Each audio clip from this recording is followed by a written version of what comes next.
O interrogatório que colocou Jair Bolsonaro e Alexandre de Moraes frente a frente no Supremo Tribunal Federal puseram à prova da opinião pública a estratégia, os argumentos da defesa e a postura do ex-presidente, diante das acusações de ter orquestrado uma tentativa de golpe. Dada a alta expectativa e a forte disputa política que gira em torno do julgamento, as avaliações sobre o desempenho do ex-presidente divergem, e justamente por causa da politização do processo no STF, que as comparações com o depoimento de Lula ao ex-juiz Sérgio Moro vieram a reboque da postura de Bolsonaro.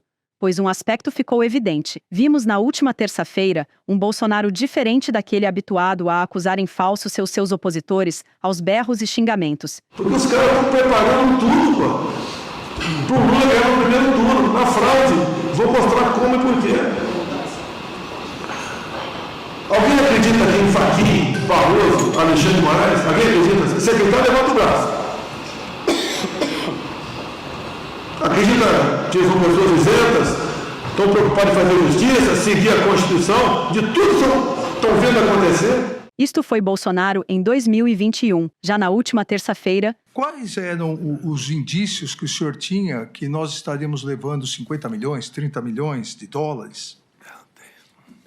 Não tem indício nenhum, seu ministro. Tanto é que era uma reunião para não ser gravada, um desabafo, uma retórica que eu usei. Se fosse outros 3 ocupando, teria falado a mesma coisa. Então, me desculpem, não tinha essa intenção de acusar de qualquer desvio de conduta dos senhores 3. Mas mais do que isso, o Bolsonaro do Banco dos Réus em nada se assemelha àquele que inflamava seus eleitores com gritos de ofensa contra Alexandre de Moraes. Acabou o tempo dele.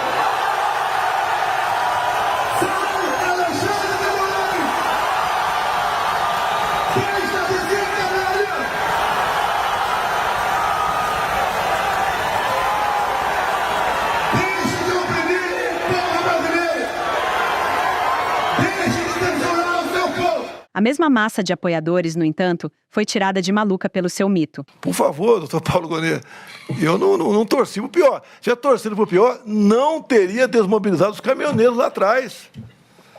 E talvez, pela minha figura, o pessoal não fez absurdo. Agora, tem sempre os malucos ali que ficam aquela ideia, né, de AI-5, intervenção militar. Em contrapartida, vejamos como Lula se portou diante dos questionamentos de Sérgio Moro, ainda em 2019, durante o processo da Lava Jato. O que não pode é, se você não quer assumir a tua responsabilidade pelo fato ilícito que você fez, não jogue em cima dos outros. Porque, na verdade, o Ministério Público... E quando eu falo Ministério Público, doutora, eu acho que pouca gente respeita a instituição como eu.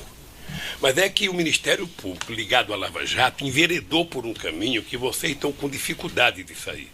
Então o objetivo é tentar encontrar alguém para me criminalizar. Esse é o objetivo.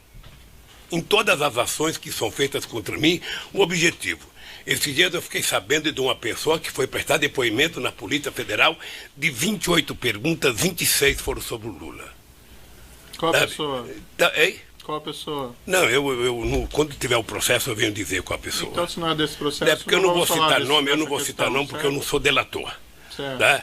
Mas eu só quero dizer que há uma caça-bucha. Então eu fiquei muito preocupado com a delação do Palocci, porque ele poderia ter falado, eu fiz isso errado, eu fiz isso. Ele, sabe, espertamente dizia, olha, não é que eu sou santo e pau no Lula. Não é que eu sou santo, que é um jeito de você conquistar veracidade na tua frase. Eu fiquei com pena disso, né? À época, Lula se manteve firme na convicção de que os processos da Lava Jato eram irregulares até a sua prisão. Na mesma ocasião, não se furtou a deixar um recado ao ex-juiz Sérgio Moro. O senhor tem essas reclamações com a imprensa, eu compreendo, mas esse realmente não é o fórum próprio para o senhor reclamar contra o tratamento da imprensa. O juiz não tem nenhuma relação com o que a imprensa publica ou não publica, e esses processos são públicos, são um pouquinho. O senhor, sem querer, talvez entrou nesse processo. Sabe por quê?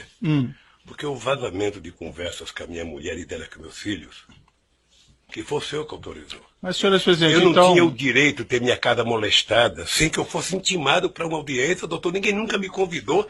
De repente eu vejo um pelotão da Polícia Federal. Quando eu saí, levantaram até o colchão da minha casa achando que eu tinha dinheiro, doutor. Certo. Então, deixa eu lhe falar uma coisa, doutor. Eu espero que essa nação nunca abdique de acreditar na justiça. Agora, eu queria lhe avisar uma coisa. Esses mesmos que me atacam hoje, se tiverem sinais de que eu serei absolvido, prepare-se, porque os ataques ao senhor vai ser muito mais forte do que eles fazem até ministro da Suprema Corte, que não pensa como pensa a empresa brasileira.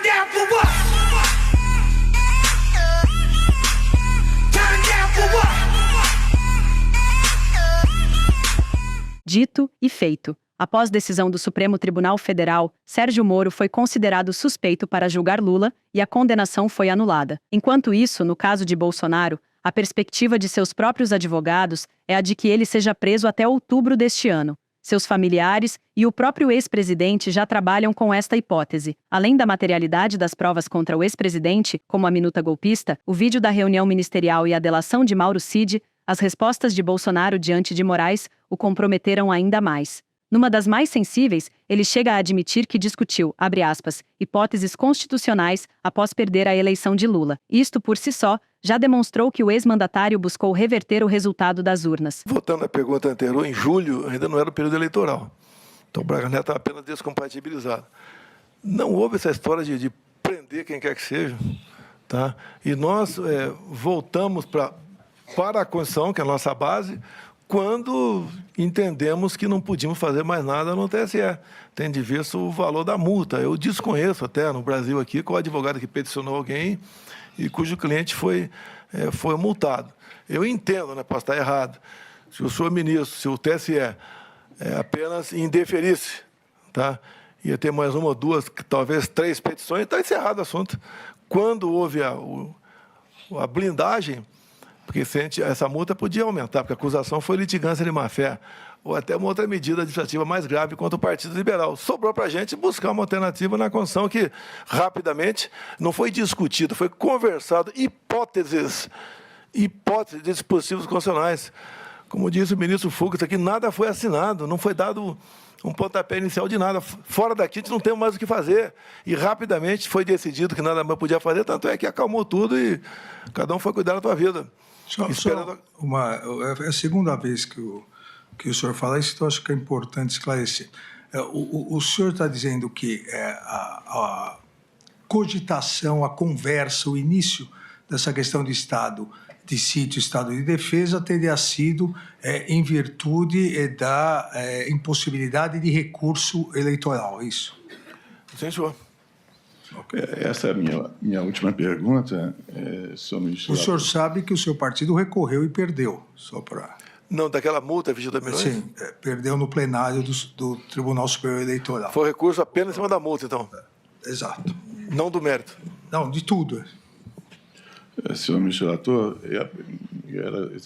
essa era a minha última pergunta. Eu gostaria de saber se o réu, se o senhor Bolsonaro entende que, pelo fato de não se conformar com uma decisão de um judiciário, se isso se conforma com as 4 linhas da Constituição, convocar comandantes militares para debater o assunto. Olha, foi um convite. Por que comandante militar? Tem a mesma formação minha. Fizemos a mesma academia. Fizemos as mesmas escolas de aperfeiçoamento. E o militar, nas horas boas e ruins, estão contigo. Eu não tinha clima para convidar ninguém para discutir qualquer assunto. Sobrou a eles, né? Até como um desabafo ali, não entre nós, eu para com eles.